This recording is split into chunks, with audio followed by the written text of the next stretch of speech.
Guys? Right. Okay. Now, the interesting thing about eventing is the wide range of the horse's activity that we have to have the technique to adapt to whatever the horse is doing at the time.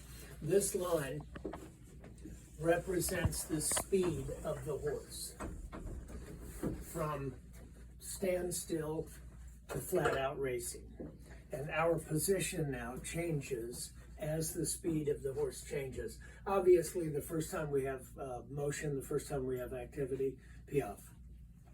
Right? The horse is in piaffe, and the rider's position looks like this. Okay, what comes next in the speed of the horse?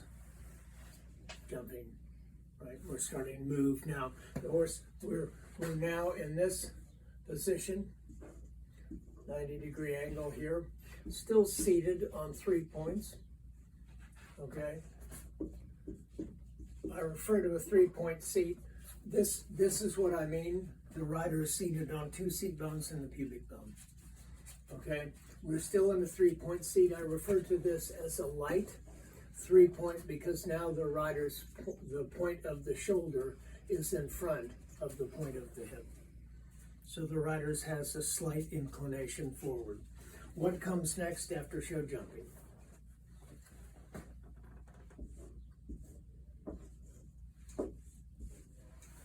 Cross country, right?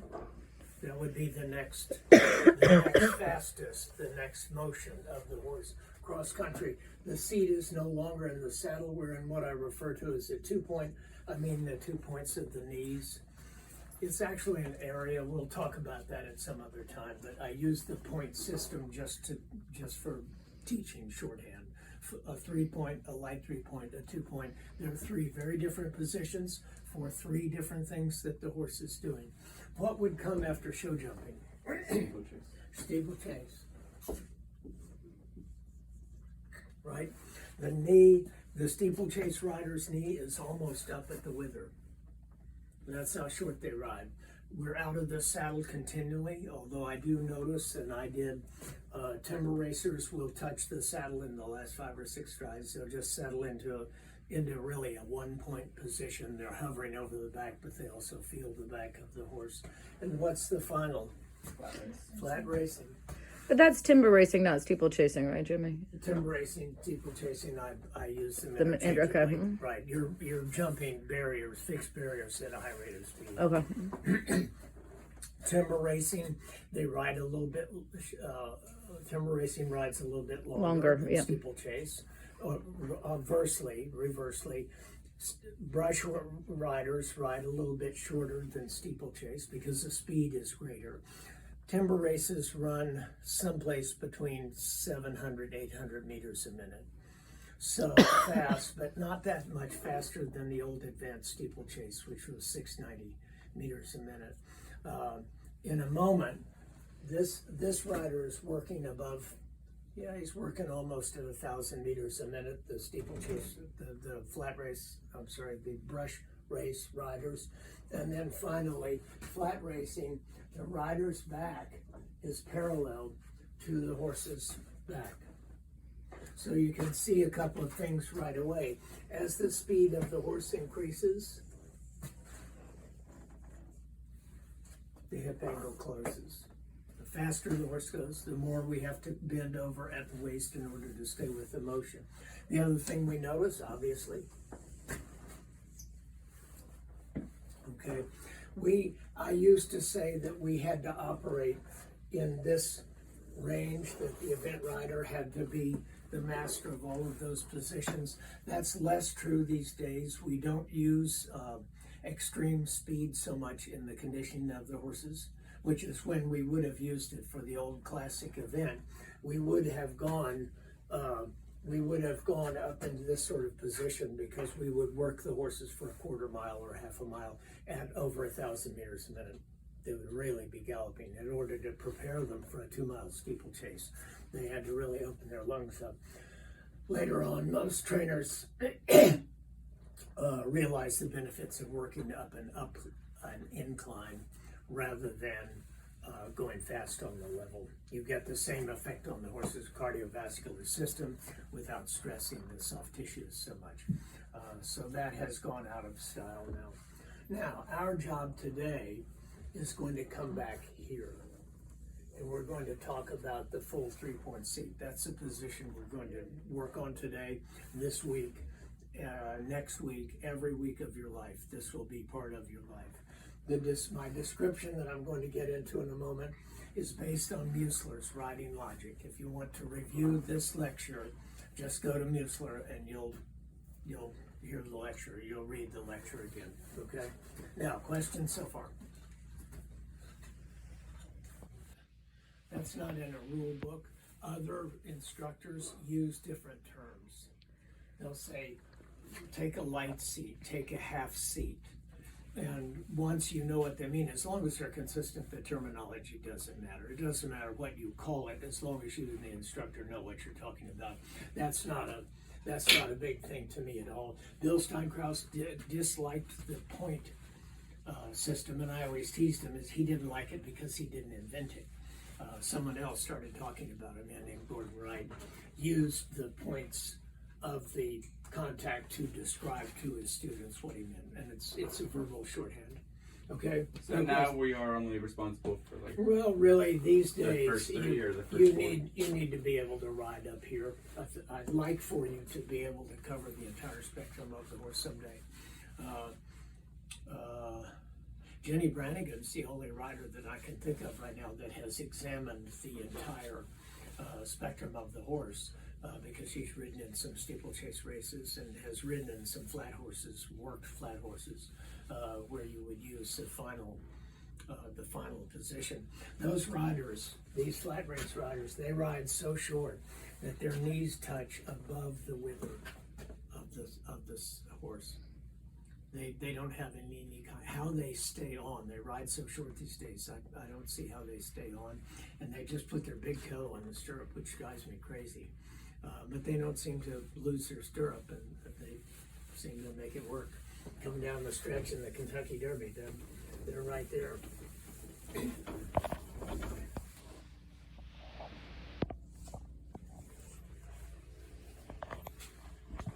Notice when I draw these figures, I always draw an indentation at the waist. What is that about?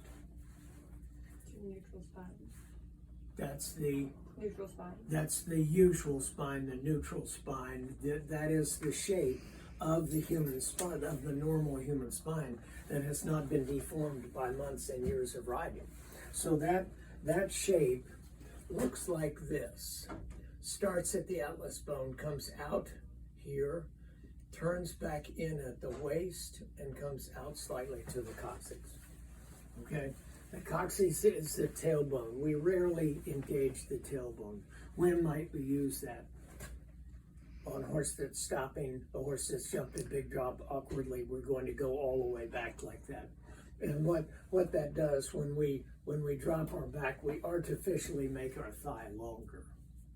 It puts us behind the motion, but it makes this bone, which I think is the most important bone in the rider's body, is the length of the thigh, because it keeps the body behind the point of rotation at the knee.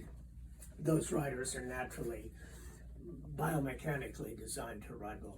When they have a long thigh, they already have an advantage. The rest of us, like me, have to struggle to make it work. Now then, the rider should sit on 3 points. Tell me again what those are. The 3-point seat is based on the seat bones and the pubic bone. The pubic bone and the pelvic tuberosities, I think. That's what they are, the seat bones. They're the point that you have to put a Band-Aid on after a week of Hell Week. Okay, now, the reason that I emphasize this is that I want this shape in the saddle when you're riding dressage. There should be little to no grip between your hip and your knee. We don't hang on in dressage. We sit here, our waist keeps us with the motion, and now the motion of the horse carries us along with it without our having to grip with our heels or pull with our hands. So our aids are neutral, but we are still with the horse. What happens when the rider collapses here and they roach their back, they round their back backwards? What now happens when the horse moves? So it goes on, he steps out from underneath the rider. You lose your balance backwards. I'm sorry. Lose your balance You backwards. start to lose your balance backwards, and then 99 out of 100 riders hold on to the reins and grip with their thighs in order to stay with the horse. Now they're using grip for their dressage position, which I disagree with. Okay, so this shape here is very important to me, that the rider sits in such a way that the motion of the horse will push you. If you align your bones correctly, you'll be pushed along with the horse. Obviously, the horse's back is moving, and so this is a spring. This is a functioning motion here in the waist. It's not rigid and stiff. Musler called that the grenadier seat. And he has the picture of a soldier sitting there in an exaggeratedly arched position, and he disagreed with that also. Okay, as do I. The motion right in here is continuous as the motion of the horse's back moves. So as the horse's back moves, our waist is moving with it, which is why, as I say, most professional horsemen have back trouble later on in their life, because you wear out the discs between your vertebrae following that motion. Question so far? Oh dear. Okay. Now, I don't exactly forget, I'd like to think, but I don't draw in the arms of the rider until later, because I don't conceive of dressage as the reins. I conceive of the dressage position as this connection with the horse's back, which we should be able to retain. No reins, no stirrups. So we'll work on that concept today. Okay, the position of the rider's hand, the elevation of the rider's hand above the neck is determined by the position of the horse's mouth. The horse's mouth tells us where our hand is, because I want you to retain a straight line from the elbow to the horse's mouth at all times. Why is that? Because now you have a spring in your elbow, and you have the motion of the fingers in order to talk with the horse in front. Because we sit with them, they don't feel compressed behind the saddle, and their back starts to swing, and the next thing you know, you can actually do a little dressage. Okay? The obvious shapes that are faults are here, right? We've all seen that. We've all been there, right? And we fix that by lifting the chest, stretching the spine upwards. We occasionally get that. Someone trying so hard to sit up straight that they overemphasize. Equally false. This is the shape that I want, the shape that follows the natural shape of the human spine. Okay? Questions? Okay, the second half of the lecture. Nobody gets hurt. Okay, I'm serious about this. We're going to be doing things where the rider is really defenseless. And when you are on the ground, I'll be calling out the exercises, and I'm going to talk about the exercises in a moment. I'll be calling them out. But if you feel that the rider is unstable, stop the horse now. Don't think, oh goodness, should I interrupt the lesson? The answer is already yes, because I don't care. I don't care if you stop for a second. We realign, the rider catches their breath, gets back in the middle of the horse, and away we go again. But nobody's on the floor holding a broken arm. Okay? It has happened to me. These exercises, we're going to push your limits later in the week, and some of them are not dangerous, but they are difficult. I won't lie to you about that. But you all have done most of the work, and some of you have even survived Hell Week. So here we go. We are looking for it. What are we going to do today? In the lunge lessons, I start from the bottom up. So we will roll our ankles, stretch your toes down, lift your toe. When you lift your toe, you should feel a slight pulling sensation high in the calf. If you've done your stretch correctly, you feel it up here, not down here in the Achilles tendon. Okay, we'll roll our ankles. We will pull our heel to our buttock. And so then the trick is that once you have done that and you've made connection with the buttock, with your heel, I want the knee to point toward the ground. That I'm in pain right now because that's a stretch. You'll feel that. I want the leg to swing forward. One leg goes forward over the pommel. One leg comes back behind the saddle. Okay, swing your legs alternately like that. You have to lift them out slightly to get them up over the skirt. Behind, they'll actually fall back off the saddle. That's fine. Sharon's probably told you we're using flat saddles for this, right? Not dressage saddles, because some of the bending exercises, if you have a high cantle, are quite uncomfortable. So a nice deep-seated show jumping saddle is exactly what you need. So the ankles, then the thigh. We stretch the thigh. Then the two hip exercises, forward and back with your legs, and then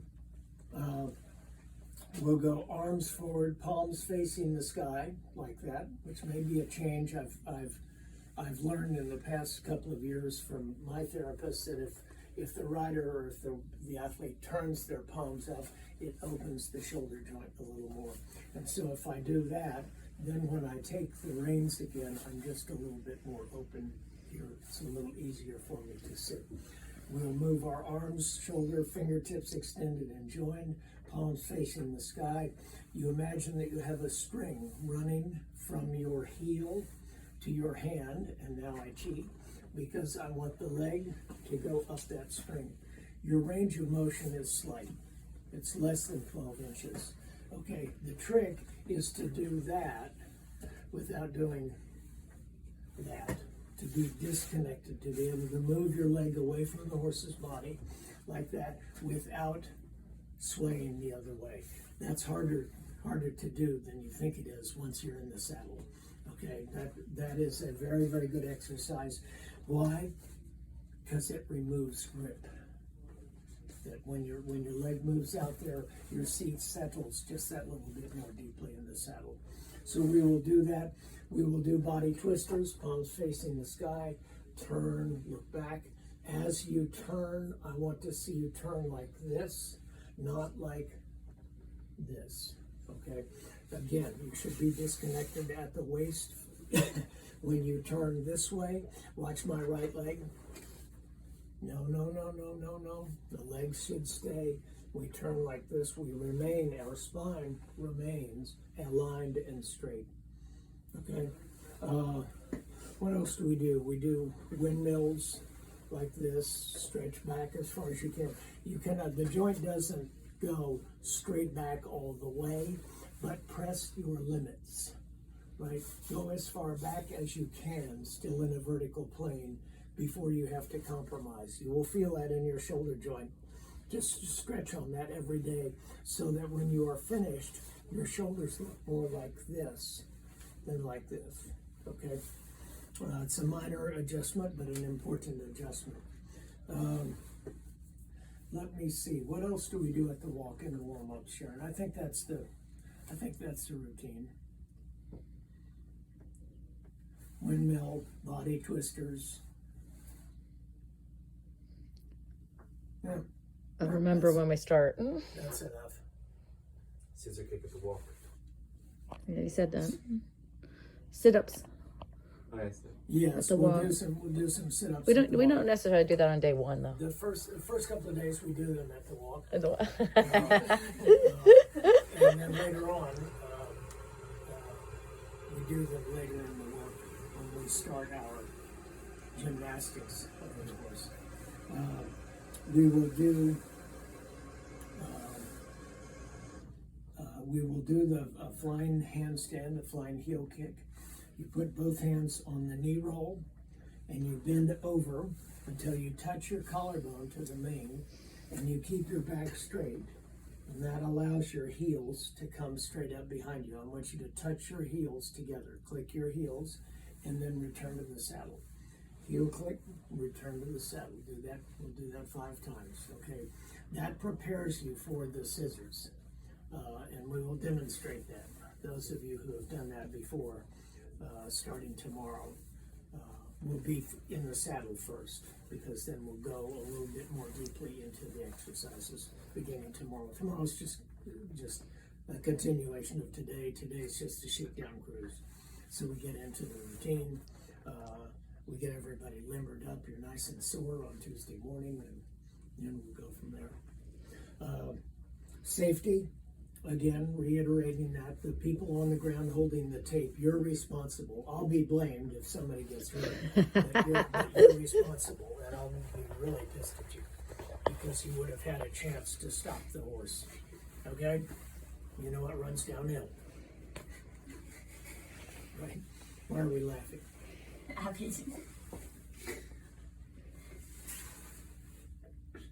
Whatever. Safety. Take the pommel.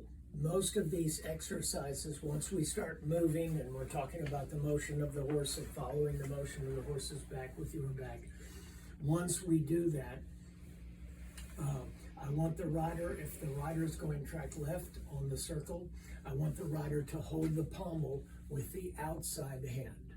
Outside, why? Because it aligns our shoulders with the ears of the horse. We want to keep the points of our shoulders parallel with the ears of the horse. So if the horse's ears are pointed this way, I look like that, vice versa this way, straight ahead, an equal distance from the point of each shoulder to the point of each ear, which I hope are up looking for territory to gallop over. Hold the pommel. The opposite arm is behind you at the waist, tucked all of the way through. You should be able to touch your elbow with your opposite arm. Why is that? Because it helps maintain this, and it keeps that arm from flopping around. It gives you something to do with that arm. Obviously, if I'm going track right, it's the other way around. Okay? If you start to feel at the trot and canter, if you feel that you're losing your balance slightly, take the pommel. In the first couple of days, hold the pommel don't just touch it, get a hold of it, and pull yourself down and into the saddle. Use the pommel. Don't be afraid to take it. I want you to hang on to it. Later in the week, we will start to take a lighter hold of the pommel. Toward the end of the week, you'll find you don't really need it. But at first, I definitely want you hanging on to that. You'll be a little sore at the outside of your elbow, day 1 and day 2, because you don't realize how much you've been hanging on. That's a slightly unusual motion. You don't get that motion lucky now. Okay, final questions. Questions about anything? Why do we do lunge lessons? For position. I'm sorry. So you don't have to worry about the horse. You can only focus on your position. That you can maintain your position over the horse. You don't have to think about it. You are part of the motion. And how you become part of the motion is the correct alignment of your body. All 3 paces in every movement, every exercise. Later on, of course, we're talking about lateral work. There are various changes that we make in our shape because we change the shape of the horse by changing our shape. If they're responsive to our legs and our hands, if I go like this with my body, the horse will turn left.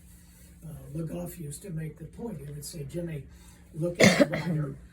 Now, what is the rider doing? And I say, he's turning to the right. And Legoff would say, no, right shoulder in. What is the rider doing? Oh, he's in right shoulder in. No, he's in right half pass. But he didn't move his body. You take his point. That the influence of the aids from here determines what the horse is doing. If I go here and I'm touching the mane with the outside neck rein, and I have a little bit of outside leg behind the girth, and I have my inside leg here, we're going to turn. If I sit onto the motion, the seat bone in the direction of motion, and I close my inside leg and ask the horse to step to the outside rein, I'm in shoulder in, and so on and so on. Half pass, I'm going this way. I have different aids, but my shape appears the same. Okay, so it is then the aids which you can apply because you have an independent position, independent of the horse's motion, independent of the horse's mouth and body for your balance, that you can keep your balance there. That's the long answer to why we do lunge lessons. Okay, last chance. Okay, you've been a very silent audience.